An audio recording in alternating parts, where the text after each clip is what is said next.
Oluvannyuma lwa Ssaabasajja Kabaka empologoma ya Buganda Sseggwanga Kimera Frederick Ronald Muwenda Mutebi owookubiri okusiima n'ajjuza olukiiko olw'abataka abakulu b'ebika mu Buganda nga lukiiko olukulembeze abataka nga bakulembeddwamu omukubiriza w'olukiiko lwabwe omutaka Augustine Kizito Mutumba beeyanzizza nnyo Ssaabasajja Kabaka olw'okusiima n'abawa obuvunaanyizibwa era ne bawera obutatiiririra Namulondo.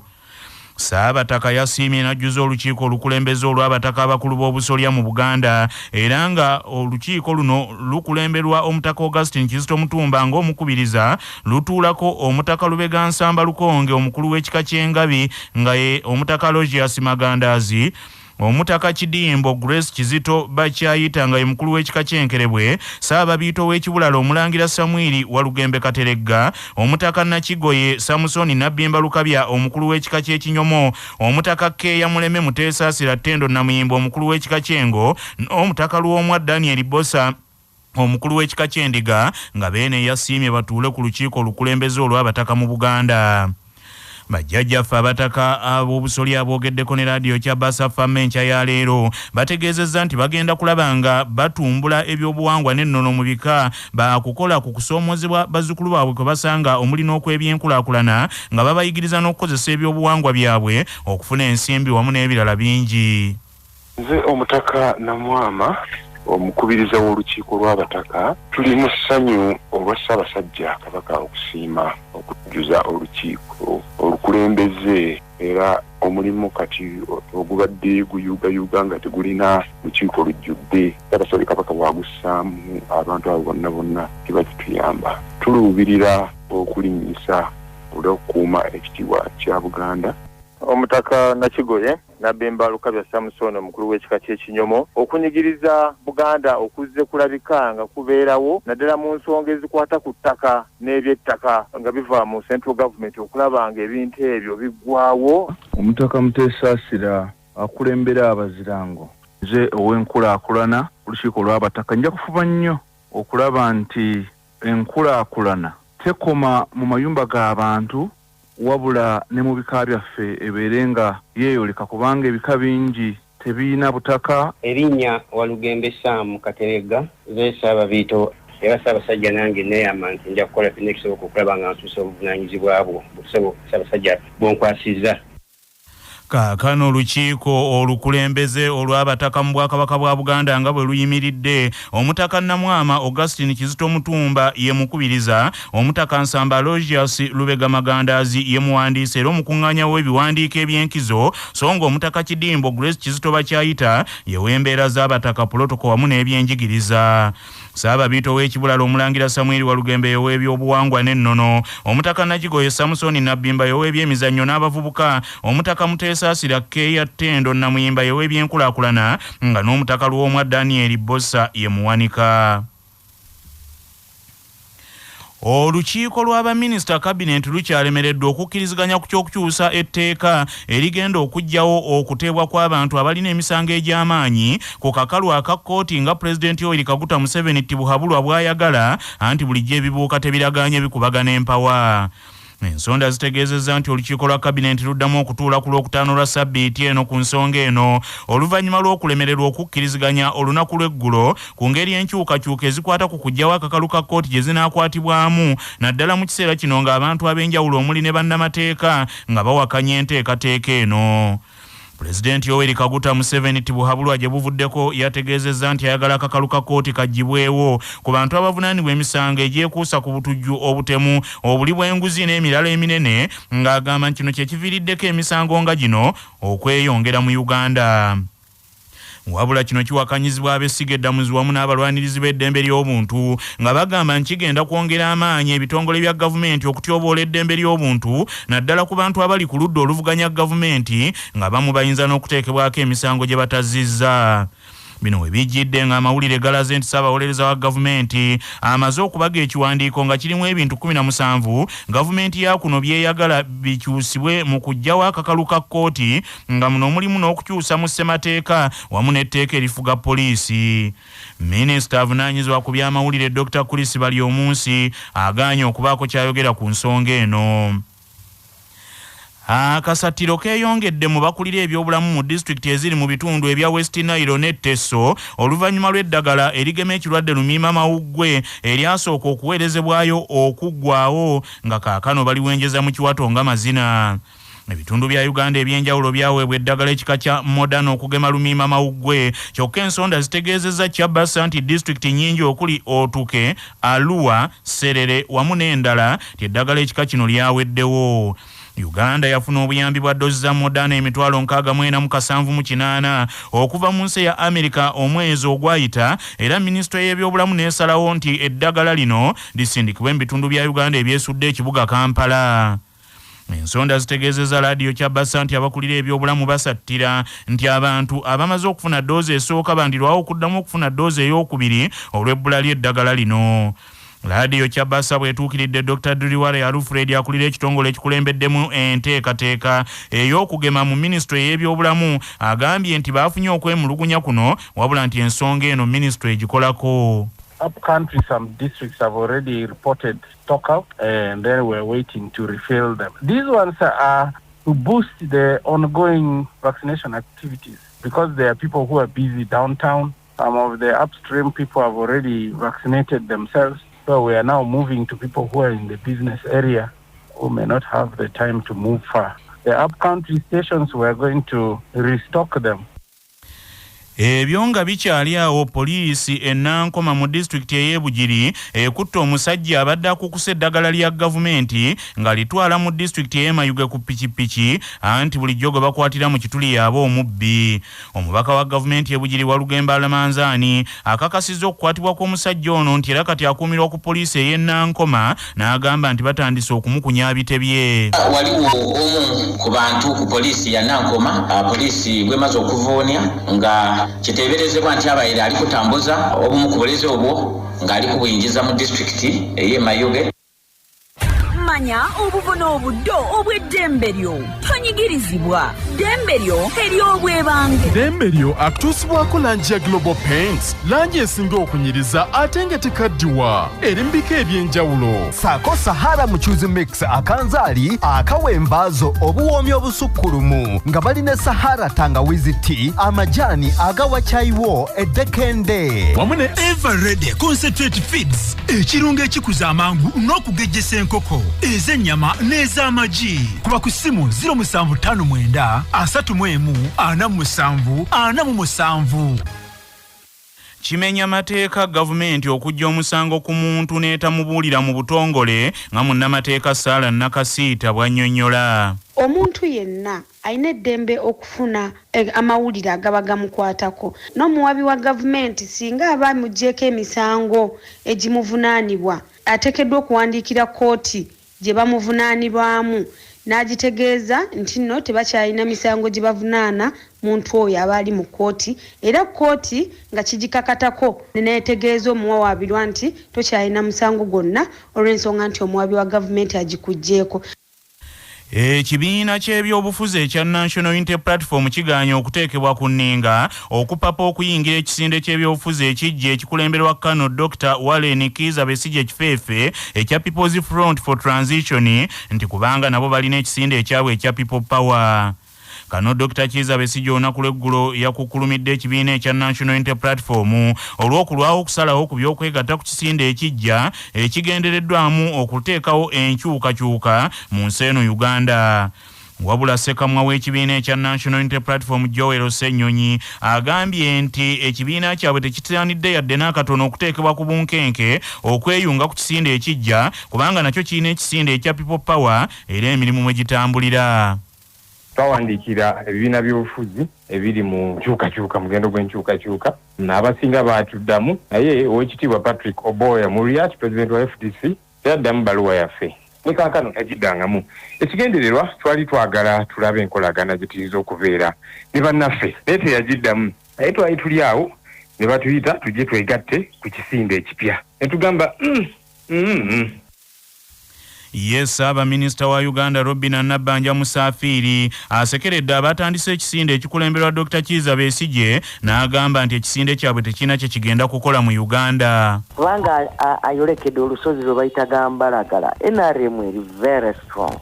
abasajja bayegatta dda ate be bamu tewali kitya naawe ojja kubuuzaayo ebirala ebyo ebisinde bya Besigye yabikola 21 ne babikola 26 ne beegatta 2011. Minisita w'ensonga ez'omunda Meja General Severino Kahinda Otafiire alagidde ekitongole kya poliisi y'ensi yonna ekya Interpol ne poliisi ku kisaawe ky'Entebbe bateeke mu nkola ekiragiro eky'olukiiko lw'abaminisita ekyayimiriza okugaba satifikeeti eraga enneeyisa y'omuntu eya certificate of good conduct eri bannansi abafuluma Uganda okugenda okukuba ekyeyo. Olukiiko lw'abaminisita omwezi oguwedde lwasalawo nti certificate eno egibwewo esigale ku abo bokka abafuluma ebweru ku nsonga ezeekuusa ku by'okwerinda kubanga abalala embeera yaabwe ya kyakulaggala ng'emmese esula omw'omunafu. Olunaku olw'eggulo minisita w'ekikula ky'abantu Betty Amongi yawandiikidde minisita Otafiire ng'amujjukiza okuteeka mu nkola ekyasalibwawo olukiiko lw'abaminisita nti okutandika n'olunaku lw'enkya certificate zino ziba tezikyetaagisa.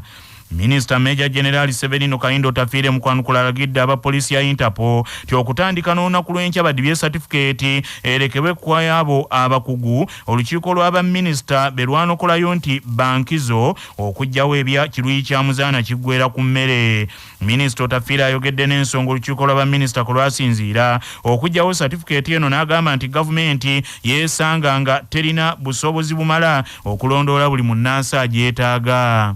Twagenze kukiraba kino ekyokusaba certificate of good conduct kitawaanya bana abafuluma kubanga abasinga obungi abafuluma poliisi n'okubamanya tebamanyi ate bwogenda mu Interpol tekumanyi ate abaana bagenda bangi mu manpower mu Interpol tetulina emala n'abapoliisi ku kyalo kuva tebakumanyi baba tebakumanyi bulungi so tulabye nti kitawaanya kutuusa ekigoye wezinge n'abalala babadde basaba akintu kidogo so cabinet n'ekijjawo yabagamba baagala kugenda bagende tubasaba good conduct okujjako abo bagenda kukola emirimu eri professional ng'obusawo nga engineering abagenda kukola emirimu egiri technical. Abakulembeze mu district y'Emityana bawakanyizza enteekateeka ya gavumenti ey'okukola ennongoosereza mu tteeka ly'ettaka lye bagamba nti ligendereddwamu kusaanyawo ttaka lya mayiro n'okutwala ettaka ly'Obwakabaka. Bano bakulembeddwamu mmeeya ow'ekibuga ky'Emityana Ssaalongo Mukambwe Faustine Lukonge Basambagganyi era bagamba nti ensonga z'ettaka mu Uganda okuzigonjoola tekyetaaga kukyusa mateeka wabula balina kukoma ku bantu abakozesa eryanyi ly'emmundu ne bagobaganya abantu ku ttaka nga tebayise mu mateeka. Bino bibadde mu musomo gw'ebyettaka ogwa Land Awareness Week ogutegekeddwa minisitule y'ebyettaka ng'eri wamu ne bannamukago okuli Buganda Land Board Action Aid Pera mu Uganda n'abalala. Abadde omugenyi omukulu mu kugulawo sabbiiti y'ebyettaka eno Naomi Kabanda nga director w'ebyettaka mu minisitule y'ebyettaka agumizza abatuuze nti gavumenti si yakukola nnongoosereza yonna mu tteeka ly'ettaka nga teesoose kwebuuza ku bantu. Namaganda Olivia Cox akulira abasomesa mu Buganda Land Board era nga yakiikiridde ssenkulu w'ekitongole ekyo agambye nti beetegefu okuwaŋŋana amagezi ne gavumenti eya wakati ku nsonga z'ebyettaka. Ssaabasajja Kabaka Maaso Moogi ebigambo bye byankizo gye tuli. Kati tusuubira nti Uganda esajja kudde emyaka 59 giba myaka mingi egisobozesa abakulembeze baffe okuyigira ku byafaayo okusobola okukulembera obulungi bannayuganda mu mazima n'obwenkanya awatali kunyigiriza kumpanya nsimbi n'ebintu by'abawi b'omusolo awatali kukolagana n'abagwira okwezza ebyobugagga bw'ensi n'okuzimba empalana ezeesigamiziddwa ku mawanga. Ffe tusuubira ku myaka gino twandibadde twemalira mu kutuukiriza ebyetaago bya buli kitundu. Amawulire g'ebyemizannyo mu mawulire gaffe agacya Basafama. Omutendesi wa ttiimu ya Uganda ey'omupiira ogw'ebigere ey'abakyala eya Crested Cranes George Lutala alangiridde ttiimu y'abazannyi 27 batandika okutendekebwa okwetegekera empaka za Africa Women Cup of Nations qualifiers. Mu mpaka zino Crested Cranes egenda kuzannya ne Ethiopia ku mutendero gwa second round era nga Uganda egenda okusooka okukyaza Ethiopia nga 2 omwezi guno mu kisaawe ekitende ate okuddingana kubeewo nga 6 mu Ethiopia. Abazannyi abayitiddwa kuliko 8 abavudde mu ttiimu y'abatasussa myaka 2 abamu ku bayitiddwa Fauzia Najjemba, Margaret Kunihira, Shamira Nalujja, Sumaya Komuntale, Aisha Nantongo, Ruth Atulo, Viola Namuddu, Sandra Nabweteme, Asfa Nasuna n'abalala. Mu katundu kuno kwe kwaffe n'ennono ezaffe eza wano. Kawuuta ye mukulu w'abafumbiro ba Ssaabasajja Kabaka bonna ng'obwakawuuta si bwansikirano tewali kika kyonna kibwefunza ng'effumbiro lya Kawuuta edda lyabanga wabweru wa lubiri mu kisaakaate kye. Erinnya Kawuuta ddala omufumbiro wa Kabaka omukulu lyamusaanira gw'ate omufumbiro wa Kabaka ddala alema atya okuwuuta ne yennyula ku by'essava n'ebittafuttafu ebiba embuga ne mu lubiri lwa Beene. Nga tugenda mugebweru soko jjukire bino nga bikutuusibwako Yugachi Poultry Breeders abalina emmere y'enkoko ey'omulembe ezikuza obulungi. Olwaleero ennaku z'omwezi ziri 12 omwezi ogw'ekkumi ogwa Mukulukusa bitungotungo omwaka ogw'2021.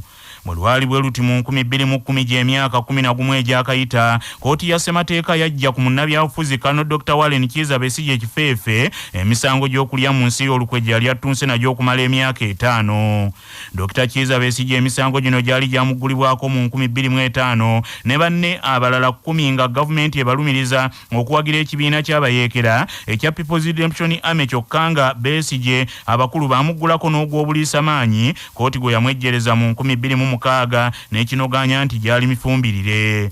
Abalamuzi ba kooti ya ssemateeka bonna 5 bakkaanya okujja ku Besigye ne banne emisango gy'okulya mu nsi olukwe kyokka kino okubaawo nga ye muganda wa Besigye Joseph Musaasizi Kifeefe Saasi omu ku baali bavunaanibwa naye emisango gino ng'emyaka gigenda kuwera 3 ng'afiiridde mu busibe mu 2007. Amawulire okuva ebweru w'eggwanga.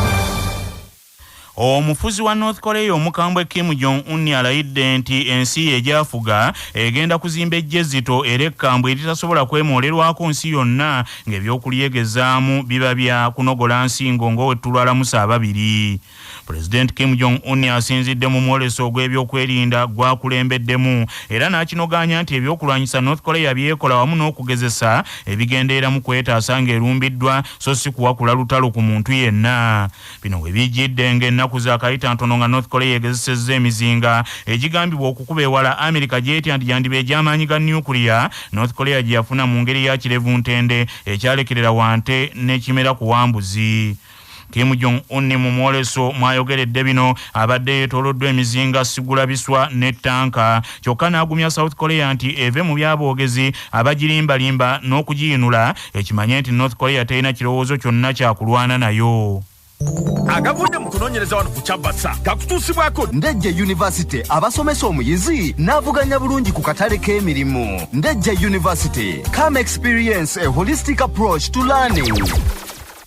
Mu mawulire ag'ebya ssayansi abakugu balambise ebintu ebyangungu 7 omuntu byasobola okukola ne bimukuuma nga musanyufu ng'ate mwattu si bya bbeeyi gyali ng'ekisooka kwe kufuna omuntu gw'akolera ekirungi n'asanyuka kakibe kitono kitya. Abayivu mu buta baasongola ng'ekkalaamu n'obugirita obw'ebitundu olw'obutaba na shapena okunoonyereza okwa luno bakukoledde ku University of California mu America ng'ekyokubiri kye bawadde kwe kwebazanga omuntu akukoledde ekirungi n'ekyokusatu kwe kuba n'essuubi mu biseera eby'omu maaso. Aboogi b'obwongera bagamba nti ebirala ebyangungu ebikuuma abantu nga basanyufu mwe muli okwewala okwegeraageranya n'abantu abalala n'ozimba bulamu bubwonga ggwe n'ekirala kwe kufaayo okufisangawokko ku kadde obeeko n'abooluganda lwo wamu n'ab'emikwano.